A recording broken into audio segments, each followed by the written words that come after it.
This video was written before it was confirmed that Ten Hag would be staying, so this is more general but it still translates to United at the moment. But we'll do a separate video specifically looking at who should be signed for Ten Hag's midfield. Joao Neves has a £104 million release clause in his contract. However, there have been reports, and by reports I mean I saw it on Twitter, that Manchester United have had a £51 million bid rejected for Neves, with Benfica reportedly wanting around £85 million,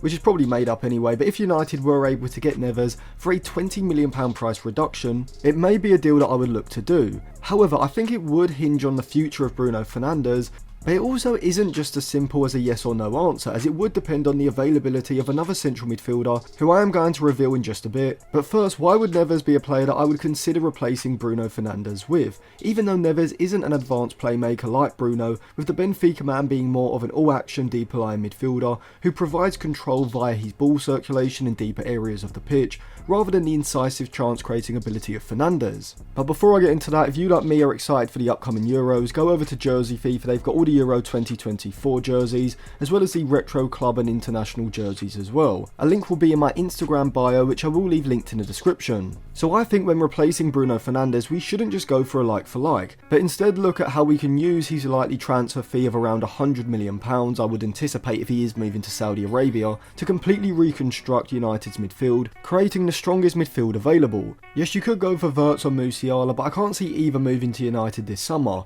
And whilst I do rate the likes of Eze and Dani Olmo, I do think they are a level below Bruno Fernandes, specifically when it comes to chance creation. If I was creating a perfect central midfield for United, it would be a midfield three where all three are capable of playing in the double pivot, or dropping into a deep single pivot in possession if needed, having the necessary press resistance to play out with their back to goal in their defensive third, and progress the ball forward via their passes and carries into the middle and the final third as well. Manu already fits in perfectly, being capable of dropping deep in the build-up phase in either a single or double pivot, to the edge or inside his own box, whilst also having the athleticism, creativity and output in the final third to also be a significant creative threat higher up the pitch. So who are the two players that I'd bring in to partner him? Well, whilst I would love Joao Neves, my first two options would be Ezekiel Palacios from Bayer Leverkusen and a player from a Premier League rival who due to FFP could be available this summer. Now I have got a whole analysis video out on Ezekiel Palacios, so I'll leave that link below so you can see just how good he is, but why do I prefer him to Joao Neves?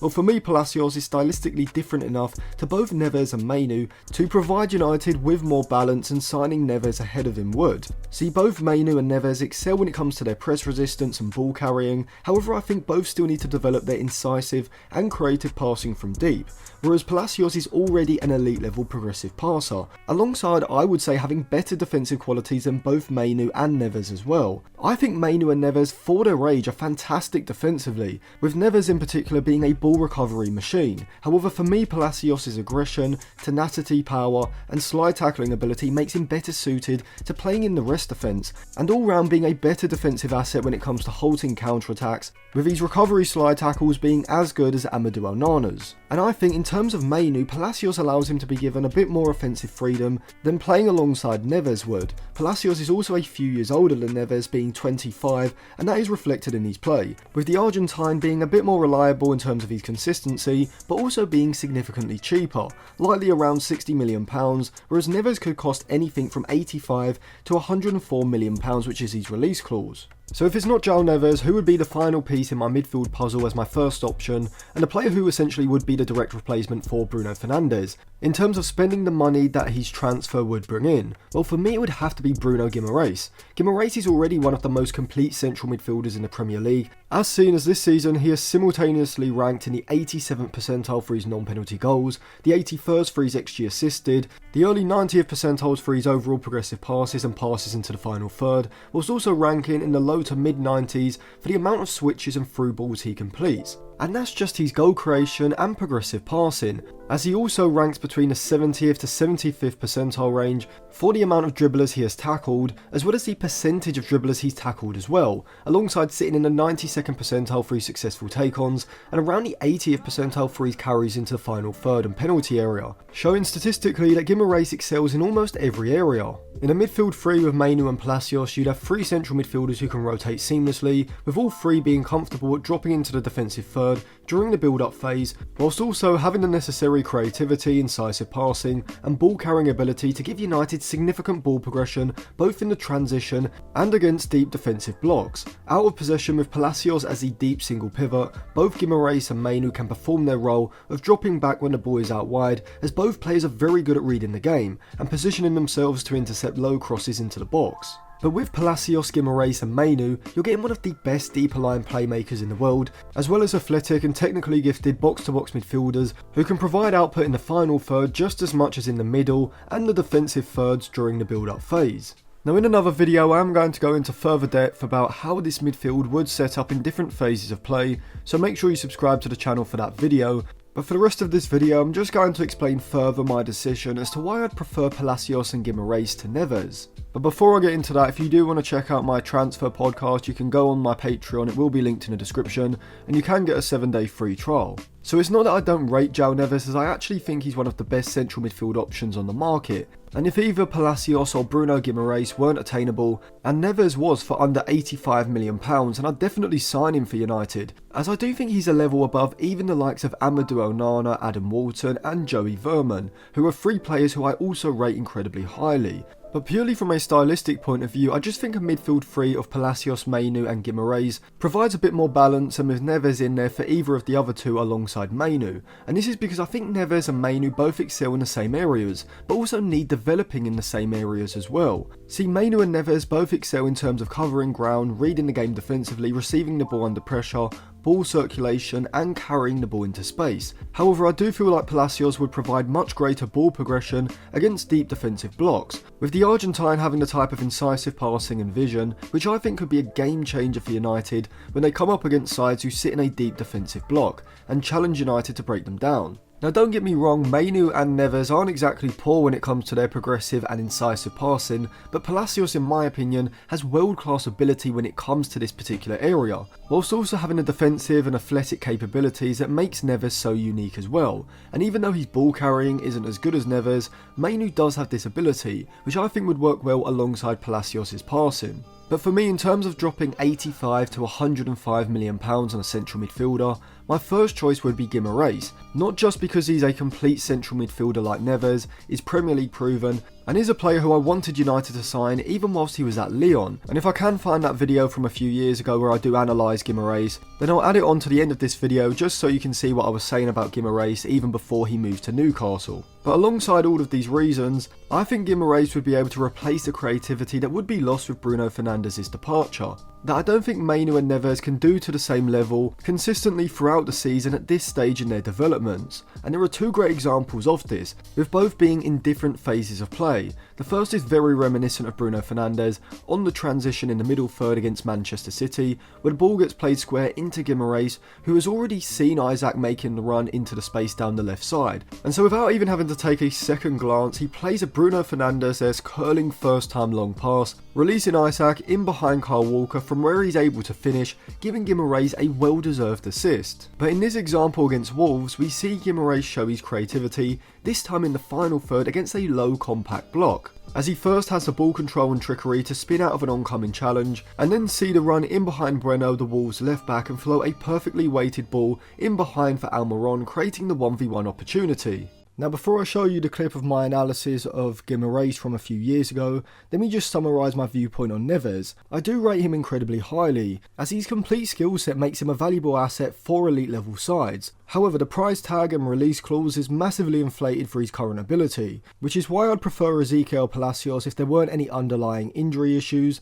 or even Caqueret, who I do think is very stylistically similar to Neves and currently performing at a similar level. Ten Hag's staying has reduced my optimism on Palacios, as the risk from Ten Hag's increased intensity both on the pitch and in training could reignite his injury issues, and so I'd probably go with Amadou Onana or Caqueret instead. So my secondary option to my main option is going to be Maxime Caqueret of Lyon, who's 21-22 in February and has just 1 year left on his contract come the summer, which means I think he'll be available for between 20 and 25 million pounds, maybe 30 million pounds because it is Manchester United. But still, for his ability, he's an absolute bargain. Now, he was a player I said reminds me of Marco Verratti, and if you do watch him play, you'll see what I mean. He has that diminutive stature, and on the ball, he's one of the most aesthetically pleasing players currently in Europe right now. When he receives the ball under pressure in the defensive third, he's almost silky in the way he's able to manoeuvre his body, swivel and then drive past the opposition player, breaking the pressing lines, which is an absolute vital skill for any side really nowadays, as most sides do look to press you aggressively. So if you can have a player like Caqueret in your side, dropping deep to the edge of the box, you can play the pass into him, allow them to swivel past their player, and immediately you've broken through the whole opposition's pressing line, and this allows you to drive forward into the middle third. And right now, this is something that United desperately lack, as both Fred and McTominay, when they receive the ball, they don't really have this ability to swivel past a player. So Caqueret would instantly bring this ability to the Manchester United midfield. But also, like Marco Verratti, he's excellent at these short pass interplays when under pressure in congested areas in the centre of midfield, which is another thing that Fred and McTominay lack, and this is going to mean that United can play around a press in the middle third, and Caqueret also has the ability to play incisive passes and long passes, which, as I said for Neves, is going to enable his side to progress the ball into the final third a lot more often. But the reason I like Caqueret so much is that he's not just a deep lying creator, he's also excellent defensively.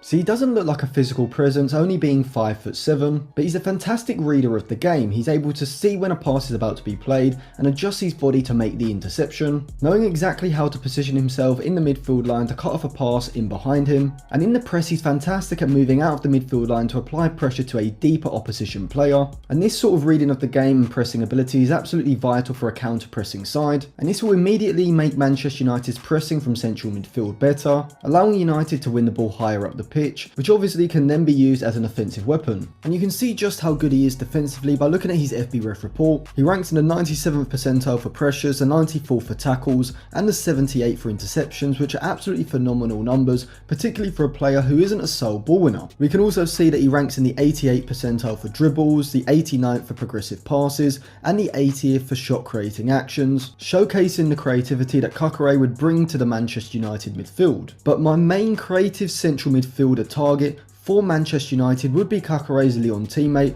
Bruno Guimaraes. I spoke about Guimaraes as a potential Paul Pogba replacement a couple of months ago, and I actually think right now he's one of the best central midfielders in Europe. He only turned 24 in November and has a contract at Lyon until 2024, meaning that he'd probably be available this summer for between 30 and 40 million pounds. Guimaraes was a player that I said reminds me of Steven Gerrard, and that's because he's an all-round central midfielder. He's fantastic defensively in central midfield, having the body positioning and technique to put in standing tackles in central midfield to break up the play, whilst also having the aggression to move out of the midfield line to apply pressure to an opposition player. And whilst I don't think his reading of the game and ability to make interceptions is as good as Caqueret, the reason I prefer the Brazilian to the Frenchman is because I think Guimaraes is a better creative player in the opposition's half. He's able to pick the ball up in central midfield, and he has the vision and passing ability to play through passes in behind the opposition's backline to find attacking runners, and he's great at playing long passes over the top of the backline as well. But also he can make runs forward into the box as well, and he's a very good finisher as well. He reminds me a lot of Aaron Ramsey when he makes these late runs beyond the striker